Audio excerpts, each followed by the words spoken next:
The truth to confuse other countries.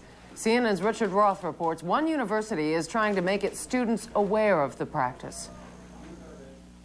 Boston University believes that the best information journalism students can be given is about disinformation. The school has just opened what it claims is the first disinformation research center. It opens while Americans and Soviets continue to hit each other with charges of disinformation. I think now we're becoming much more conscious of the fact that the Soviets have a major ongoing disinformation campaign. The picture they paint is nothing more than yet another version of a кампании дезинформации. Former Czechoslovakian intelligence agent Lawrence Martin teaches a course on disinformation at Boston University. The best protection against disinformation is solid, broad, factual, unbiased knowledge of this phenomenon. Martin reviews current events, pointing out to his students how they may spot disinformation. Who could be the political beneficiary of this operation?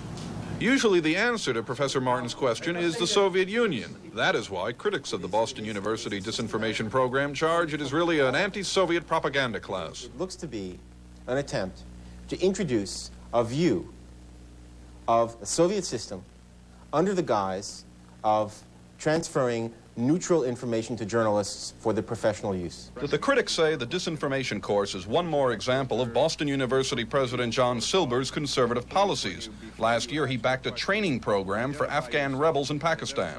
Despite the apparent anti-Soviet tilt, Professor Martin's students say he opened their eyes to the dangers of disinformation. It makes you question everything you read and wondering, who's this coming from? Is this true? I think sometimes he does have a slight bias, but overall I think the course is excellent. It is hard to say if journalism students can truly be taught how to avoid the disinformation trap.